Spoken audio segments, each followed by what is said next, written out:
તો આગળ વાત કરીશું કચ્છની લખાગઢથી 2 માસ અગાઉ 3 બાળકો સાથે ગુમ થયેલી ભારતીબેનને આડેસર પોલીસે વૃંદાવનથી સુરક્ષિત શોધી કાઢી પરિવારને સોંપી હતી। આ સફળ કામગીરી બદલ આડેસર પોલીસની પ્રશંસા કરવામાં આવી।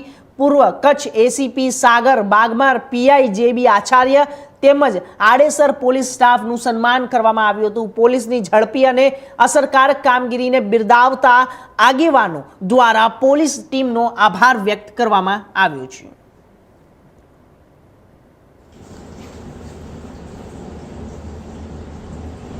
આપના ગામમાં જે તે વિશે આજરોજ આપે તે વિશે પૂછવા માંગીએ। हाँ, हूँ रापर तालुकाना लखागढ़ गामथी आવું છું। મારું નામ બાબુ આહિર। અમારા ગામની અંદર થોડા સમય પહેલા એક દલિત દીકરી એમના 3 સંતાનો સાથે ગુમ થયેલ, એમની ગુમ નોંધ અમે આડેસર પોલીસ સ્ટેશનમાં નોંધાવેલી એમના ભાઈએ।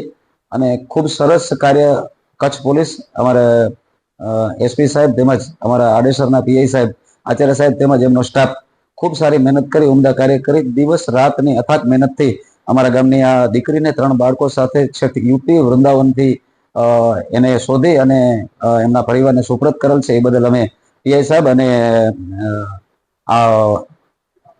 એસપી સાહેબનો આભાર માનવા માટે અમે આજે સાહેબને મળવા માટે આવ્યા હતા, તો એમનું સન્માન કર્યું છે। જિલ્લા પોલીસ અધિક્ષક પૂર્વ કચ્છ ગાંધીધામ શ્રી સાગર બાગમાર સાહેબ તેમજ નાપો અધિશ્રી બચાવ વિભાગના સાગર સાબળા સાહેબ નાઓની સૂચના સતત માર્ગદર્શન હેઠળ આડેસર પોલીસ સ્ટેશન ખાતે ગઈ તારીખ 15/6ના આડેસર વિસ્તારમાંથી એક મહિલા ગુમ થયેલા અને જેઓની સાથે 3 નાના કુમળી વયના બાળકો પણ હતા, જેની અનુસંધાને આડેસર પોલીસ સ્ટેશન ખાતે મિસિંગ ની નોંધ કરવામાં આવેલી અને બાળકો સાથે મહિલા આ રીતે ગુમ થયેલા હોય, જે રીતે સાહેબનું સતત માર્ગદર્શન અને સૂચનાના આધારે આડેસર પોલીસની એક ટીમ બનાવવામાં આવેલી અને ટીમના હ્યુમન સોર્સિંગ અને ટેકનિકલ સર્વેલન્સ આધારે